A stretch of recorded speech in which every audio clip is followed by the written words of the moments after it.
Shemot Beshalah. Alors Moïse et les enfants d'Israël chantèrent l'hymne suivant à l'Éternel. Ils disent : Chantons l'Éternel, il est souverainement grand. Coursier et cavalier, il les a lancés dans la mer. Il est ma force et ma gloire, l'Éternel, je lui dois mon salut. Voilà mon Dieu, je lui rends hommage, le Dieu de mon Père, et je le glorifie.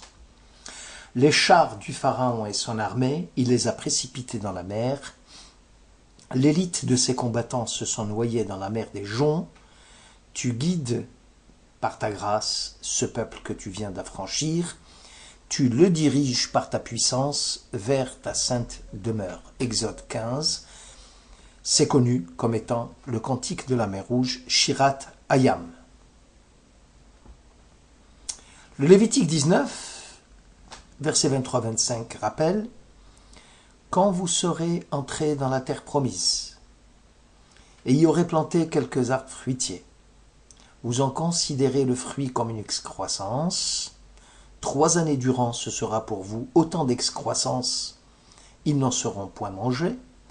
La 4e année, tous les fruits seront consacrés à des réjouissances en l'honneur de l'Éternel, et ce n'est qu'à la 5e année que vous pourriez jouir de ces fruits.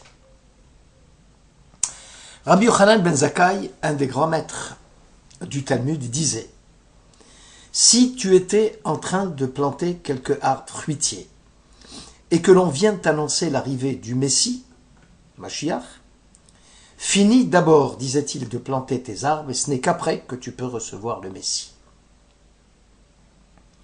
Le Shabbat Beshalach est doublement important. C'est d'abord le Shabbat de la Shira, le Shabbat du cantique de la mer Rouge. Puis, c'est Shabbat tout simplement où, selon le calendrier hébraïque, tombe la fête du 15 Shevat, la fête des plantations.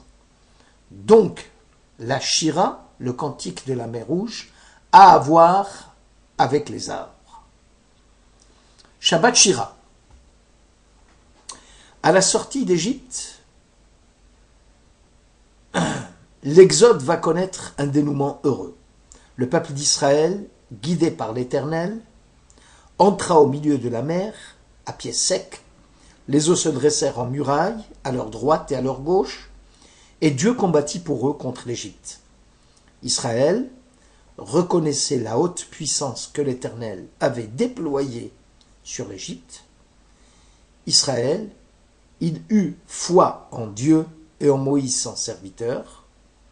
Shabbat Shira devient pour ainsi dire le Shabbat de la foi et de la pérennité de la nation juive. Tu Bishvat, le 15 du mois de Shevat, le nouvel an des arbres, qui fixa le calendrier annuel pour le prélèvement de la dîme, de l'excroissance et des prémices des plantations, jour que les sages ont dit où on ne doit pas réciter les supplications, compte tenu de l'importance de cette fête dans le rituel des mitzvot liés au pays d'Israël. Nos sages, privilégiant l'installation en terre sainte, vont trouver un dénominateur commun à la délivrance du peuple d'Israël, Shabbat Shira, Shabbat du cantique de la mer Rouge, sortie d'Égypte, et au reboisement du pays d'Israël, Tu Bishvat, qui tombe à cette époque. Nos sages nous rappellent qu'au début de la création, Dieu était occupé à planter des arbres. Dieu planta un jardin dans l'Éden. Vaïta Hashem Elohim Gan Be'Eden. Et à l'image de Dieu, il va ordonner aux fils d'Israël d'accomplir cette mitzvah dès le début de leur installation en Israël. Vechi tavohu el haaretz unta'tem kol etz ma'achal. Quand vous serez entrés dans la terre promise, première mitzvah, vous avez planté. Lévitique. Il n'est pas concevable dit le Midrash dans le traité Ta'anit 23, de supposer que l'on peut habiter un pays sans reboisement. Planter des arbres est une mitzvah de première importance en Eretz Israël. Il en va de même. Pour la rédemption d'Israël, il est interdit de ne pas penser en permanence à l'acte rédempteur. Souvent, le processus de libération d'un peuple va durer des années avant d'éclore. Et il y a bien évidemment l'image de l'arbre qui lui aussi prend des années avant d'éclore. Deuxième idée. Comme pour la plantation, jeunes végétaux au début de leur croissance, qui vient d'être plantés, et qui ont besoin de racines profondes pour leur assurer leur développement, et d'une terre riche en oligo-éléments, la rédemption a besoin d'espaces géographiques déterminés, de terroirs. On ne peut se limiter à tailler les branches sans enfouir les racines dans le sol fertile. Prophète Ézéchiel, chapitre 19. Ta mère, quand tu fus dans ta sève, a été comme une vigne plantée près des eaux. Elle est devenue florissante et touffue. Elle eut des rameaux vigoureux. Sa statue s'éleva au-dessus des branches épaisses, mais elle fut déracinée avec fureur et jetée à terre. Israël, sur sa terre, a retrouvé ses racines, les racines qui forgent son identité, et les branches qui assureront son avenir. Le troisième point de convergence entre Shabbat Shira et Tu B'Shvat.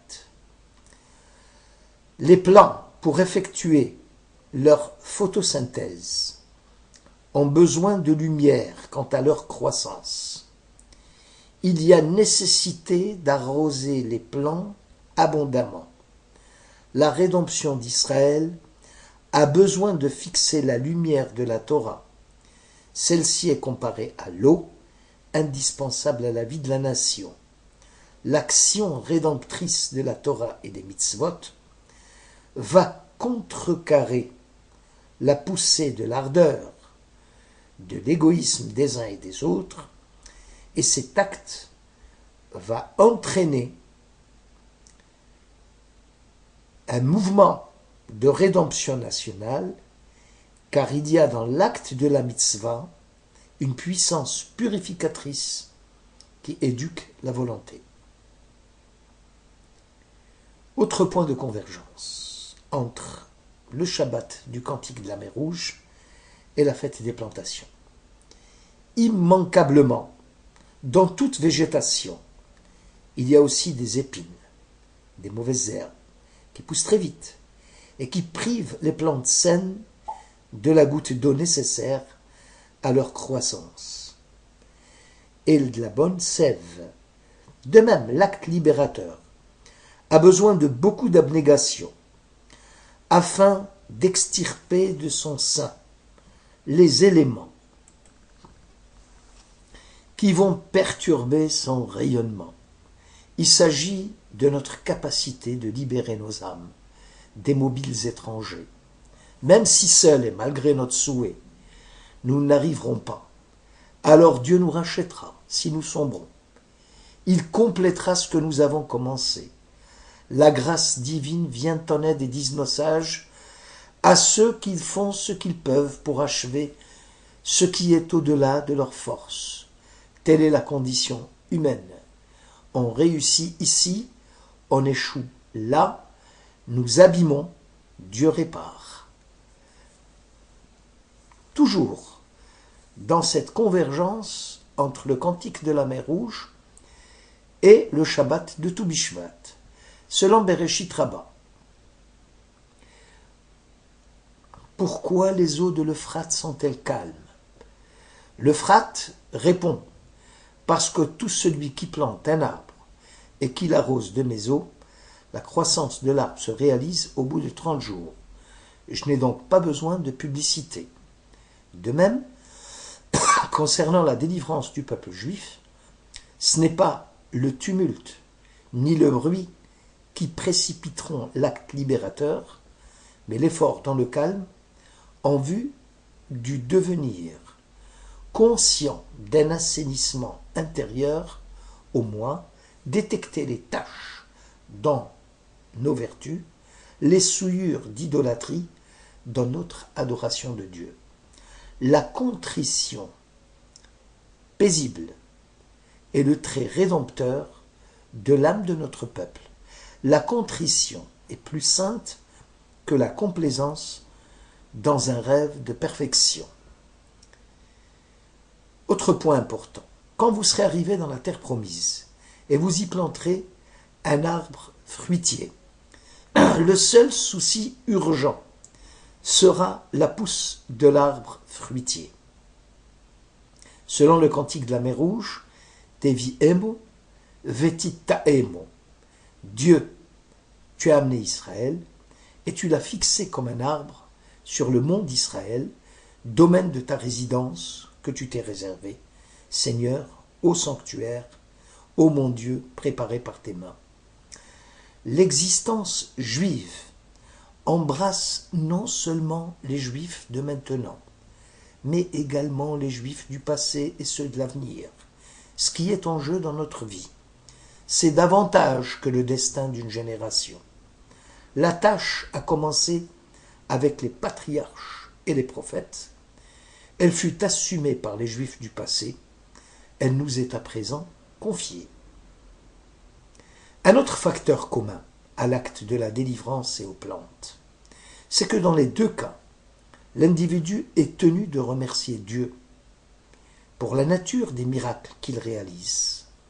Selon le traité Brachot, Rabbi Yehuda disait que celui qui sort dans les champs pendant le mois de Nissan et observe des arbres fruitiers qui commencent à fleurir, doit réciter la bénédiction selon laquelle il ne manque rien dans le monde que Dieu a créé. Shelo, Chriser, Beolamo, Klum.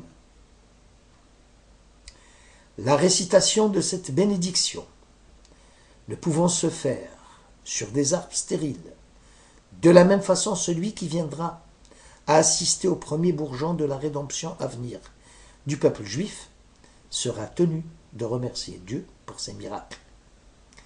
Israël doit veiller à enraciner ses valeurs millénaires sacrées dans la mémoire et la conscience de ses enfants, afin qu'il soit comme un arbre planté auprès du cours d'eau, qu'il donne ses fruits en leur saison et dont les feuilles ne se flétrissent point. Ainsi tout ce qu'il fera réussira. Psaume 1. La sortie d'Égypte n'est pas seulement un acte rédempteur, c'est aussi un acte révolutionnaire à l'échelle planétaire. Le rejet de la civilisation païenne, individualiste, opprimante, l'adoption d'une charte de liberté, d'égalité, de justice, de vérité par le peuple juif en gestation. Cela constitue probablement un tournant historique sans précédent dans l'histoire des civilisations humaines. Israël devient un esprit, une direction, une orientation de toute chose vers Dieu, une abolition de la distinction entre le maître et l'esclave, le riche et le pauvre, succès et échec, grâce au Shabbat et au rappel de la royauté de chaque homme. Ce fut en plein jour que les armées de Dieu quittèrent l'Égypte. Le peuple d'Israël est le peuple d'avant-garde formé de pionniers qui vont déblayer le chemin de toutes les révolutions à venir et pour la défense des droits inviolables de l'homme et la proclamation d'une charte universelle de l'homme et qui est ratifiée par toutes les nations. Israël et son esprit constituent ainsi l'art de dépasser la civilisation. Pendant 6 jours, nous sommes engagés dans la domination des forces de la nature, dans l'art de la civilisation. Le 7e jour, il est dédié au souvenir de la création, de la rédemption, de la libération d'Israël et de l'exode à partir de la civilisation égyptienne vers le désert où la parole divine a été donnée. Être juif, c'est affirmer le monde sans lui être asservi. c'est avoir part à la civilisation, mais la transcender. C'est conquérir l'espace, mais sanctifier le temps. Les pratiques du pays d'Égypte, Kemaase Eretz Mitzrayim Lota'asu, où vous avez demeuré, ne les imitez pas, dit le Lévitique. Ce qui fait dire à nos sages que les pratiques égyptiennes étaient des plus désastreuses. La civilisation égyptienne admettait la perversité radicale. Or, le texte biblique oppose la civilisation du mal à celle d'Israël. Ne marchez pas selon leurs lois, accomplissez mes jugements. Ici, la civilisation égyptienne, comme celles qui vont lui succéder, en optant pour le mal, pour le crime, pour l'oppression, pour l'injustice, sera sur la sellette. La pertinence du judaïsme et l'impact de ses impératifs sur les chances que l'homme a de rester humain, la mise en lumière des principes fondamentaux de justice, d'égalité, de vérité, le goût d'éternité donné au temps, constitue l'aide la plus précieuse que le judaïsme a apportée à l'homme de tous les temps. Israël s'est constitué à partir de l'Égypte en vue d'une fin, en vue d'une expérience, d'idées suprêmes et d'un engagement profond et cohérent à défendre l'homme, dans le sens de la suprématie de l'Éternel. L'histoire juive nous a appris que pour être un peuple saint, digne et méritant, nous devons être plus qu'un peuple, un chaînon reliant à l'éternité une parenté avec l'absolu. Shabbat Shalom.